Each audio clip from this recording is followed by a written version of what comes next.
दोस्तों, आज की कहानी है बहुओं की भी भावनाएं होती हैं। दोस्तों, कहानी शुरू करने से पहले अगर हमारे चैनल को सब्सक्राइब नहीं किया हो तो कर लीजिए ताकि आपके पास पहुंचे हर रोज नया वीडियो।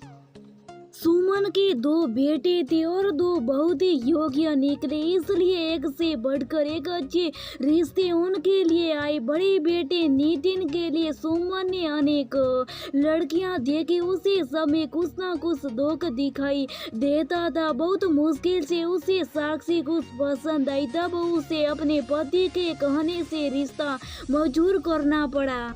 उसके पति ने कहा, तुम लगातार लड़कियों को रिजेक्ट कर रही हो। नितिन युवा है, अच्छी नौकरी कर रहा है, उसकी इच्छा भी परिवार बसाने की होगी। यदि हम उसका विवाह नहीं करेंगे तो वो अपने आप कोई लड़की पसंद करके विवाह कर लेगा। सुमन को बात माननी पड़ी और साक्षी बहू बनकर आ गई। न जाने कितनी कसौटियों पर कस कर बहू लाई गई थी, पर फिर भी सुमन खुश नहीं थी। वो अपनी ननद को फोन पर बता रही थी, साक्षी अच्छी इंग्लिश तो बोल लेती है, तरह तरह के विदेशी पकवान भी बना लेती है, पर साड़ी पहनकर सिर पर पल्लू नहीं रखती। उधर से शायद ननद के कहा, आजकल के लड़के फैशनेबल पत्नी पसंद करते। सुमन बोली, ठीक है, लड़के के साथ जाए तो भली जींस टॉप पहन ले, पर हमारे हमने तो सिर ढक कर रहे। ऐसी दोनों में बात चल रही थी। सुमन का छोटा बेटा कार्तिक पास में बैठा लैपटॉप पर कोई काम कर रहा था। उसका ध्यान माँ की बातों पर चला गया और वो सोचने लगा, आखिर माँ को कैसी बहू चाहिए, एक ही लड़की में कहीं गुण कैसे हो जाए। तभी सुमन उसे टोकते हुए बोली, कार्तिक, अब तुम्हारा विवाह भी करना है। मैंने तुम्हारी बुआ से कह दिया है कि तुम्हारे लिए अच्छी लड़की ढूंढ ले, बाकी रिश्तेदारों से भी कह दूंगी। कार्तिक परेशान था कि उसकी माँ को लड़की पसंद तो आती नहीं। यदि वह कहता है कि वह अपने साथ काम करने वाली सुरभि से विवाह करना चाहता है, माँ उसे न जाने कितनी कमियां निकाल देगी। माँ की पसंद की लड़की ढूंढने के चक्कर में कितनी लड़कियों को देखना पड़ेगा। यही सब सोचते सोचते वह सो गया। जब उसकी आंख खुली तब उसने देखा कि वो एक इलेक्ट्रॉनिक शॉप में खड़ा है और दुकानदार उससे कह रहा है, हमारे यहाँ मशीनी मानव अर्थात रोबोट भी आगे देखिए, कितनी सुंदर लड़कियां और लड़की जिसे वो विशेषता चाहिए वो इनमें है। बोल भी सकते, काम भी कर सकते, जैसा भी प्रोग्रामिंग में फिट कर दिया जाए। अचानक कार्तिक के दिमाग में एक ख्याल आया और उसने एक बहुत सुंदर रोबोट लड़की को अपनी पत्नी के रूप में पसंद कर लिया। दुकानदार से कहकर उस लड़की में वे सभी विशेषता फिट करवा दी जो उसकी माँ को चाहिए थी।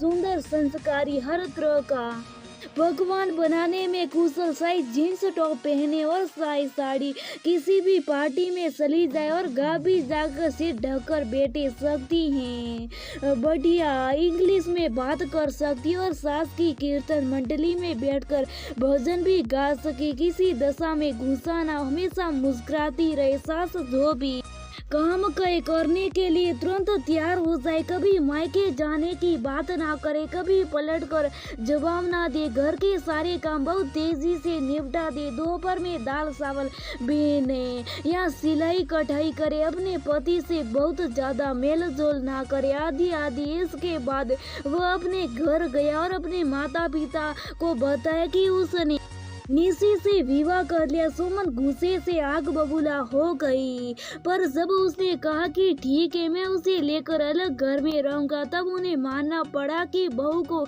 इसी घर में बुला लो। कार्तिक को तो कुछ करना ही नहीं था। निशी ने सब कुछ फिंडता, वह साड़ी पहनकर सिर ढककर घर में आई। आती वो अपने सास ससुर के पैर छुए और फिर काम लग गई। सुमन लगातार बड़बड़ा रही थी, पर निशी ने पलटकर एक बात का भी जवाब नहीं दिया। रात को सोते समय निशी उन्हीं के कमरे में लेटने आ गई। कार्तिक को तो पता था निशी रोबोट है, इसलिए यही फिट किया गया था कि वह सास के साथ रात में भी सोएगी। सुबह सबके उठने से पहले उसने सारा काम कर दिया और फिर कार्तिक के कहने से जींस टॉप पहनकर उसके साथ मार्केट चली गई, जहां से जरूरत का सामान खरीद लाई।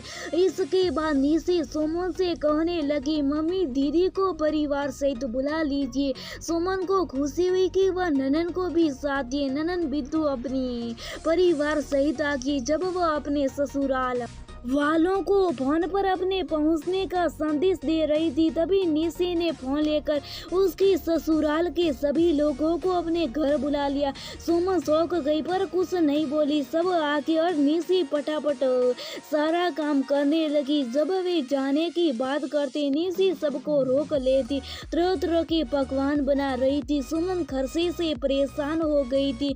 जैसे तैसे वो लोग विदा हुए। रात को सोते समय निशी सुमन के पैर दबाती थी। उसकी फ्रॉक मीक में भिंड था कि आधा घंटा सास के पैर दबाने हैं। एक दिन सुमन को पैर में कुछ तकलीफ थी, इसलिए वह निशी से पैर दबाने के लिए मना कर रही थी, पर निशी ने आधे घंटे से पहले उसके पैर नहीं छोड़े। इसी तरह निशी सुमन को खाना खिलाती थी। जैसा भिंड था उतना ही भोजन करा कर दम लेती थी। निशी हमेशा सच बोलती थी, इसलिए सुमन कोई बात छुपा नहीं पाती थी। घर के सारे राज सबके सामने खोल देती थी। निशी बस काम करती थी। उसे इस बात से कोई मतलब नहीं था कि सुमन खुश है या दुखी है। लगातार उसके साथ रहने से सुमन को घबराहट होने लगी थी, इसलिए उन्होंने एक दिन निशी से कहा कि अब तुम अपने पति कार्तिक के कमरे में सोया करो, पर निशी नहीं मानी। ये बात बहुत अजीब थी, इसलिए अब सुमन उससे कुछ परेशान होने लगी थी। दिन भर दिन निशी का शासन बढ़ता जा रहा था। जैसा वह कहती थी वैसा सुमन को करना पड़ता था, क्योंकि वह पकड़ कर बैठा देती थी और अपना मन साया काम करवाती थी। निश्चित समय पर सोना, उठना, खाना, टीवी देखना, पूजा करना, घूमने जाना, इसके अलावा सुमन चाहे जितनी बुराई करे निशी कभी कोई जवाब नहीं देती थी। निशी मेहमानों का स्वागत करने के लिए तैयार थी। घर के सारे काम चुटकियों में कर देती, पलट कर जवाब नहीं देती थी। पर कुछ था जो सुमन को अजीब लगता था। वह नहीं जानती थी कि ये भावनाओं की है जो निशी को अटपटा बना रही है, उसे परेशान। सुमन ने कहा, निशी तुम कुछ दिन के लिए मायके चली जाओ। उसने साफ मना कर दिया। अब सुमन ही सोचने लगी कि मैं कुछ दिनों के लिए बड़े बेटे बहू के पास चली जाऊं। जब उसने ये घर में कहा तब निशी बोली, मैं आपकी सेवा करने के लिए आई हूँ, इसलिए आप यहाँ से नहीं जा सकती। सुमन निशी कुछ डरने लगी। उसने कार्तिक से कहा, बेटा अपनी पत्नी को तो अपने साथ रखो। कार्तिक बोला, ऐसे कैसे काम चलेगा, वो तो आपकी सेवा के लिए आई, आपकी मनसाई बहू है। सुमन बोली, मुझे सेवा नहीं करवानी, बस तुम मुझे कुछ दिन के लिए साक्षी के पास छोड़ा और फिर साउतो तुम इसे लेकर अलग घर में रहना। मन ही मन मुस्कुरा कर कार्तिक ऑफिस चला गया और लौटते समय अपने साथ सुरभि को लेकर आए। मनुष्य सुरभि वैसी थी जैसे मनुष्य होते, कुछ अच्छाइयाँ तो कुछ कमियां भी थी। सुमन ने एक नजर में देख लिया। गहरी सांस भरकर बोली, काश ये मेरी बहू होती। कार्तिक बोला, अभी भी कुछ नहीं बिगड़ा, ये आपकी बहू बन सकती हैं। सुमन शौक कर बोली, फिर निशी का क्या हो गया। कार्तिक निशी को लेकर आया और उसकी पीठ पर लगा एक बटन ऑफ कर दिया। निशी गिर पड़ी। सुमन ये देखकर डर गई। तब कार्तिक ने बताया, इसे कोई नुकसान नहीं हुआ क्योंकि ये तो एक रोबोट है। अब मैं इसे उसी दुकान पर वापस करने जा रहा हूँ जहाँ से लाया था। पहले आप वादा करिए कि आप मेरी शादी सुरभि से करने के लिए मान जाएगी। पूरी बात जानकर सुमन खुश होते हुए बोली, सुरभि तो बहुत अच्छी है, मैं तो तुम्हारी शादी किसी से भी करने के लिए तैयार हो जाऊंगी, बस मेरा पीछा इस निशी से छुड़वा दो। कार्तिक ने बड़े भाई और भाभी को बुला लिया था। पापा तो घर में थे ही, सबको सुरभि बहुत पसंद आई।